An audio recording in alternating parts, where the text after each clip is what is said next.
Hey everyone, welcome to today's Cornerstone Connection Daily Devotional. My name is Nate Carter.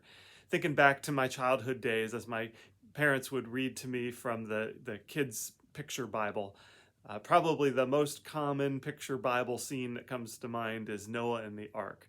But probably number two is Samson. I can just picture him right now with his eyes closed and his arms outstretched, pushing on the pillars of the building and about to crumble it down, and that just comes to mind.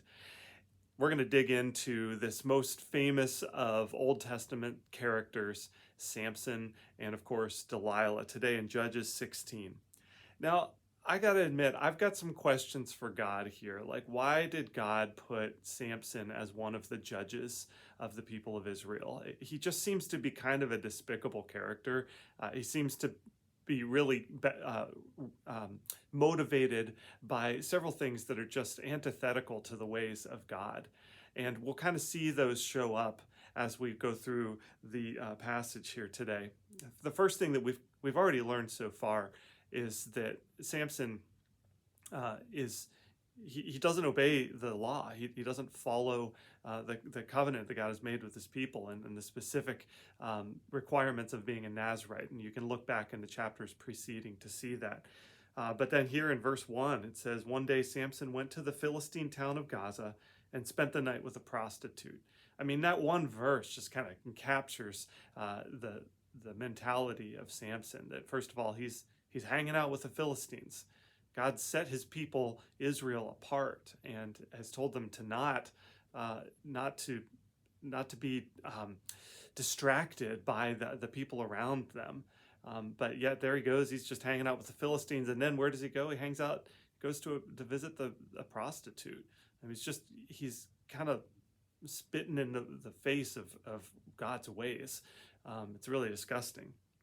And so later on, we are introduced to Delilah, and you can read through what happens. I'm sure you know the story, but Delilah is basically working undercover for the Philistines to find out what the secret to Samson's strength is. And he plays with her. And we see in him kind of the second mistake here is that he's just playing with the abilities and gifts that God has given to him. He's treating them lightly.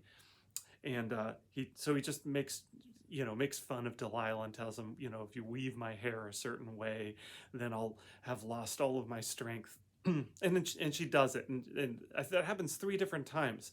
And you got to wonder, like, what is his major mental malfunction that 3 times now he's given her like the secret sauce of why he's got this inordinate strength. And 3 times she does that, and then, he fools her and says, haha, I'm still strong. You don't know my secret. Like, doesn't he get that this woman is not to be trusted? Then verse 15, Delilah pouted. I love that the word pouted is in scripture. Delilah pouted. "How can you tell me I love you when you don't share your secrets with me? You've made fun of me 3 times now, and you still haven't told me what makes you so strong." Sorry, I had to use my pouty voice there. She tormented him with her nagging day after day until he was sick to death of it. And here we see the third failure of Samson is that he's blinded by love. I don't know if it's love or if it's lust or what it is, but he's blinded to what's going on. And anyone around him could see and advise him, this woman is bad news. She is clearly not on your side. Don't you see that every time you tell her what the secret of your strength is, she goes and does it to you? And then, what's going to happen if you do finally tell her what your secret is? And I think that we can see here how love can blind us, right? Love can make us miss things that are going on around us. It can make us make bad decisions. And I can think of so many people that I've known in my life, and myself at certain different times, where love has blinded them or blinded me, perhaps blinded you, and made you do things that you really are ashamed of or you wouldn't otherwise do, but you're so blinded, you're so smitten. And I think the lesson to be learned here is to surround yourself with advisors, people that'll speak into your life and speak perspective to you when you can't see it yourself. And the hard thing to do in that situation is to trust the advisors, to trust that other people are seeing things clearly, and maybe have a perspective that you can't see because you're blind. But Samson doesn't do that. And instead, we see what happens. We see that finally he tells her the secret, and and then he loses his strength, and he's overtaken, and his eyes are gouged out. It's awful. It's gruesome. As we get to the end of the passage, we're reminded that one of the overarching themes of Samson's story is arrogance, hubris. And he just seems to be so sure of himself that he can just contradict the ways of God and play with the ways of God and go with his emotions because he thinks that his strength is everything. But in verse 28, I think by reading between the lines, we see some humility.